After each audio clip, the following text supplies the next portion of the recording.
Nah, memilih jadi mahasiswa nu sibuk. Orang juga kurang sepakat dengan statement orang-orang yang memang dia aktif di organisasi ataupun di mana, tapi ketika ranah akademinya terganggu ataupun kasarnya ya telat lulusnya dan segala macam.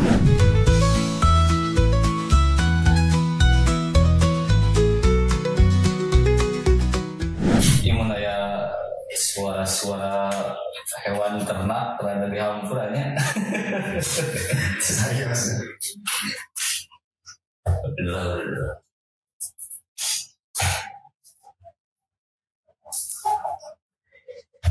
Jadi bes nyalse ayeuna. Acan sih tapi menuju Ada di nyalse nya. Segala terek beres. Ya mudah-mudahan lancar sih bang.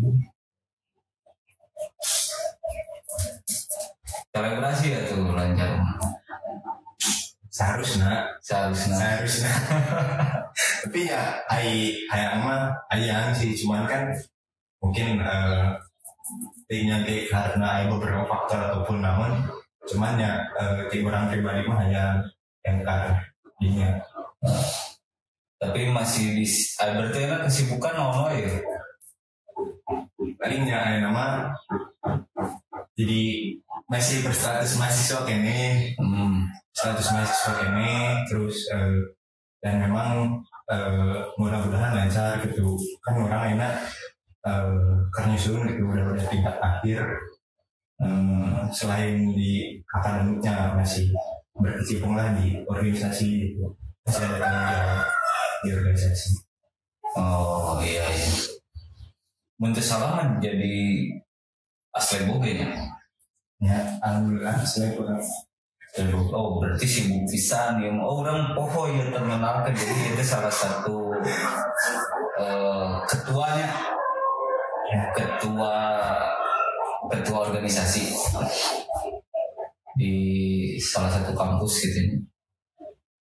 Terus jadi asli boge salah ini bener kan ya jadi asli boge, tapi masih enak asli batu udah dialihkan.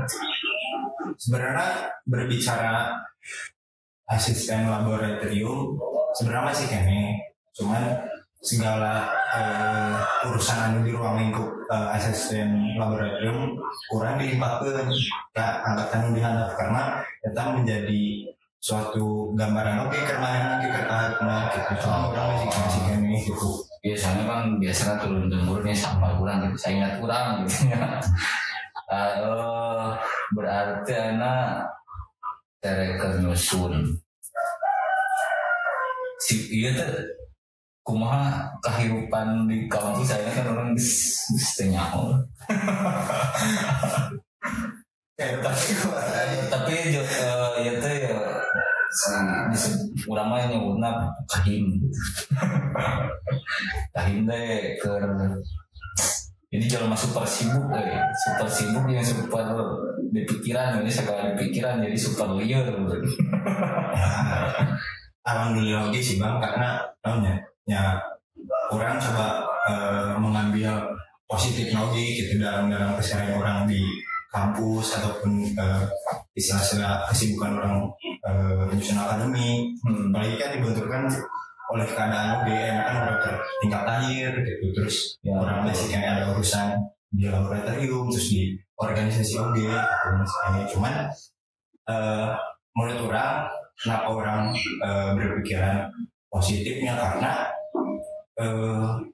salah satu kunci ataupun pola pikir si mahasiswa terbentuk tuh salah satunya ada wadah di dalam ranah tersebut gitu, entah dalam organisasi ataupun di ranah akademiknya laboratorium. Mungkin itu bisa memacu ataupun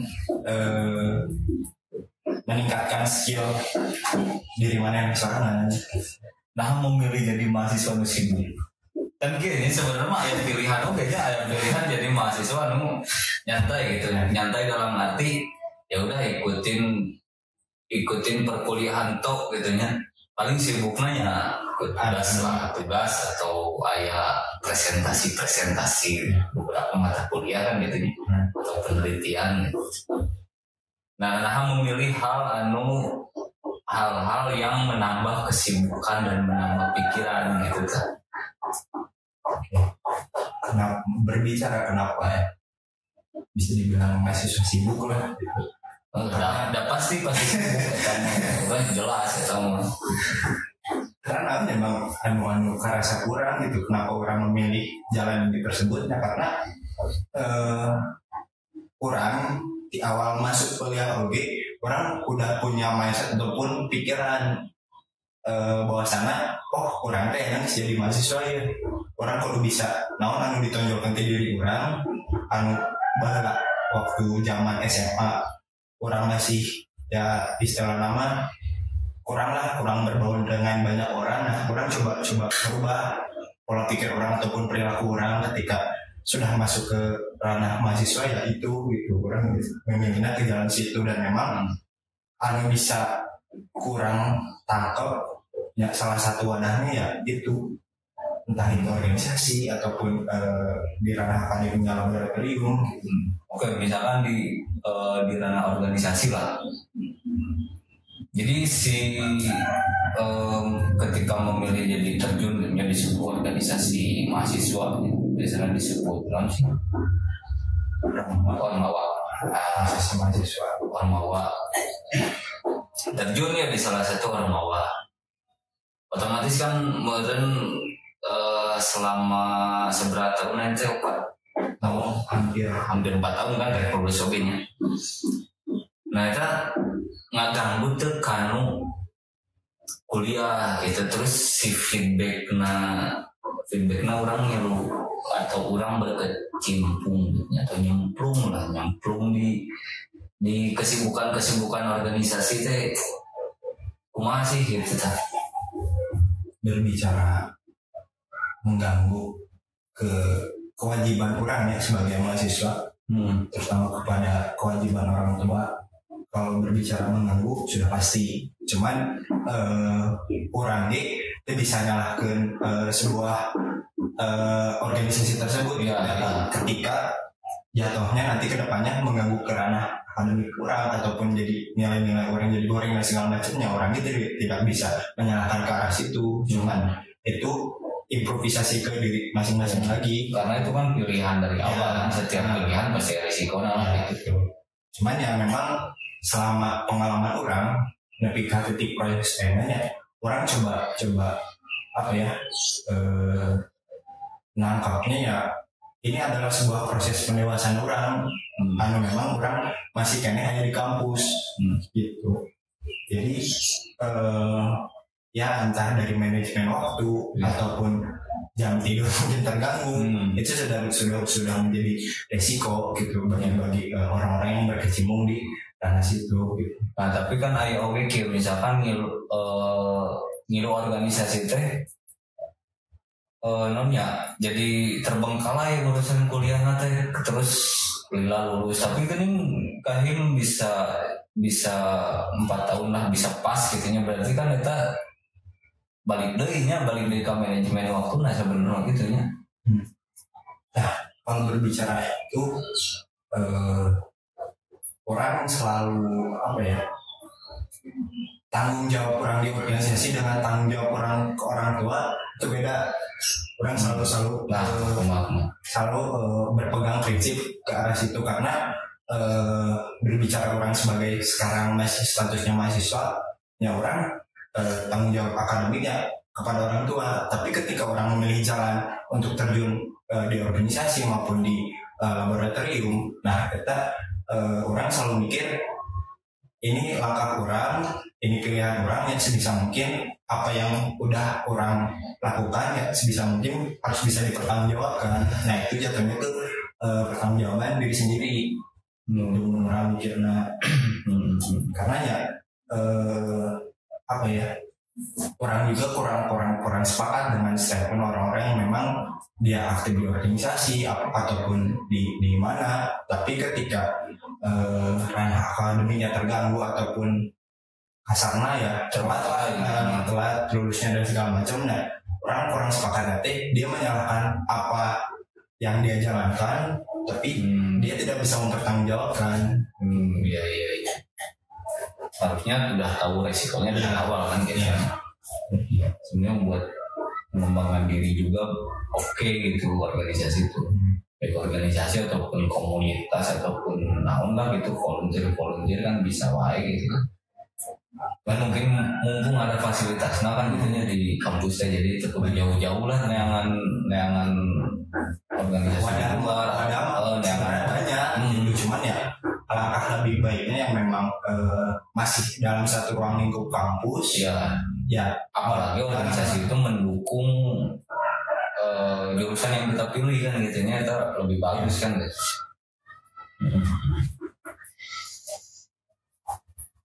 Terus lamun misalkan kan biasanya balik ketua gitunya menjabat sebagai ketuanya di organisasi itu. Nah, kumaha cara mengelola? Nah, maksudnya di zaman ayeuna gitu, di zaman ayeuna teh nu katingali kurang gitu kan, orang-orang lebih individualis dan lebih realistis gitu ya. Lebih individualis itu maksudnya mungkin karena canggihnya gadgetnya ya, game online, game mobile gitu ya, game mobile dan segala macam gitu ya, sosial media gitu ya. Terus lebih realistis dalam arti nya nempo anu bisa digapai gitu, nempo anu bisa diukur gitu. Karena orang setengah ini jarang gitu nggak ini kata idealis dan realistis gitu. Nah itu kumaha cara mengelola di tengah-tengah orang-orang seperti itu kan, anggotanya pasti orang-orang di zaman ayeuna bukan bisa jadi salah satu tantangan sih sebagai ketua, apalagi yang notabene yang udah tadi abang sampaikan, banyak orang-orang yang berstatement bahwa sana realistis dan segala macam. Cuman ya kita sebagai ketua ya harus bisa kontrolnya, emang harus bisa benar-benar gitu, entah itu apalagi berbicara ketua punya bawahan, punya anggota. Nah sebisa mungkin kita sebagai ketua harus bisa menggerakkan.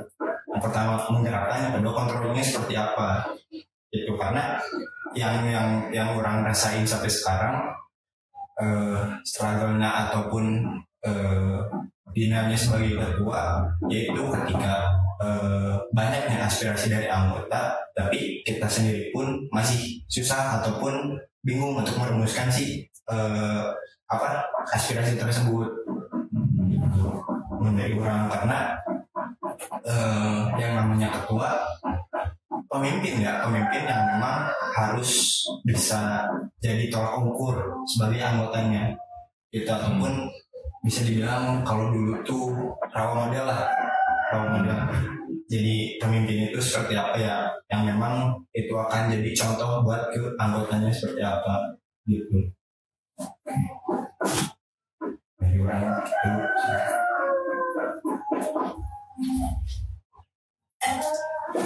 Nah mungkin bisa di-share apa yang dirasakan setelah mengalami beberapa tahun di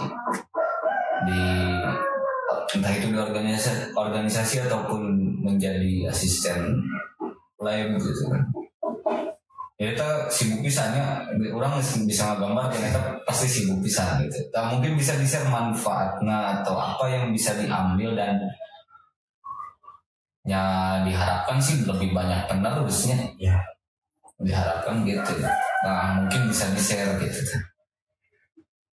Berbicara feedback mungkin ya, karena sifatnya juga subjektif mungkin ya menurut orang. Pertama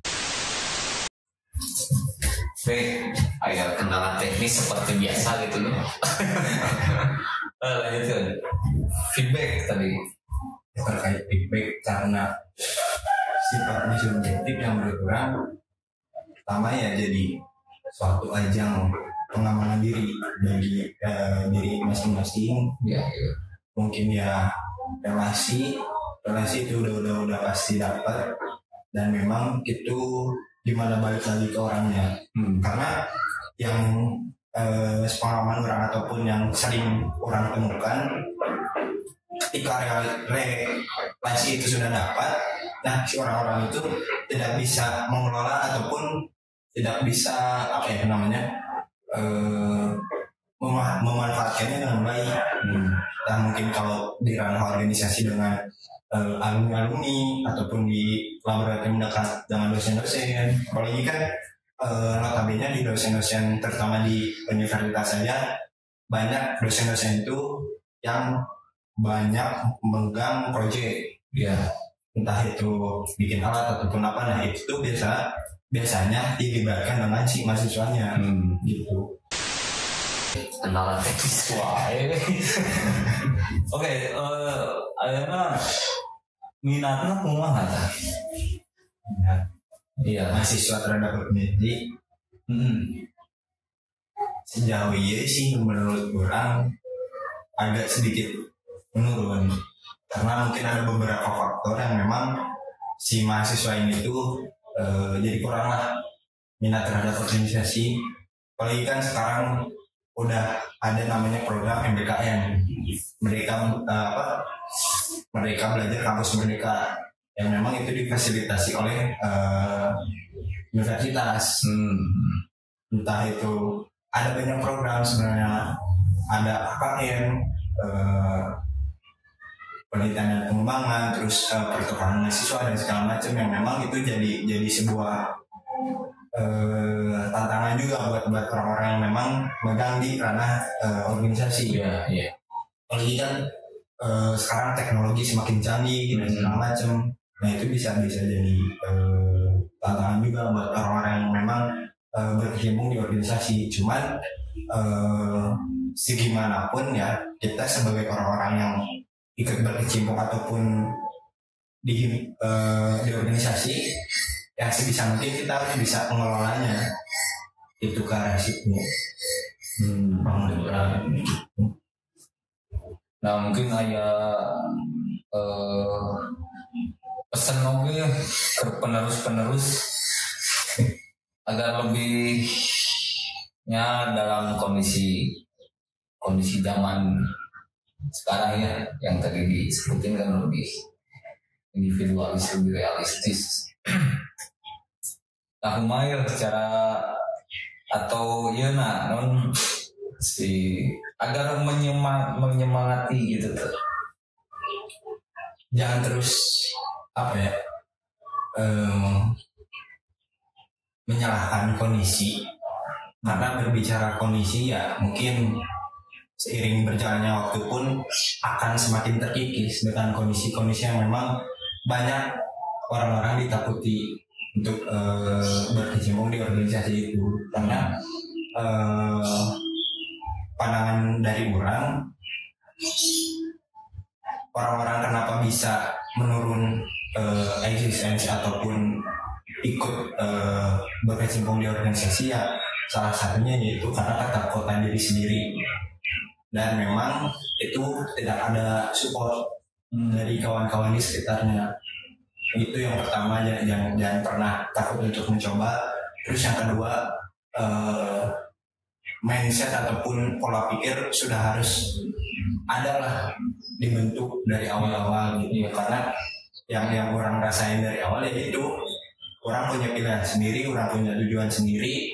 Ketika orang berkecimpung di organisasi, orang tuh udah harus tahu mau melakukan apa. Dia si pengelolanya tuh punya cara tersendiri untuk mengelola si orang-orang tersebut buat mencapai si tujuannya. Gitu. Ya, sepakat. Nah, ya memang karena rasa takut itu menghambat kita untuk berkembang. Nggak ada yang salah sih dalam memilih, cuman yang salah tuh ketika kita memilih terus kita menyesal dan mengeluh, tapi kita nggak mau nih mencoba tetap pada pilihan kita dengan cara mungkin salahnya saya di kemarin ketika mengeluh sekarang, yang mungkin dengan caranya ataupun dengan prosesnya seperti apa. Kita juga kan nggak tahu buat kedepannya nanti mungkin pilihan ini bisa jadi benar ataupun salah, kan kita tahu juga buat kedepannya. Cuman ya nggak ada salahnya kita buat memilih untuk tujuan hidup kita buat kedepannya jadi apa gitu.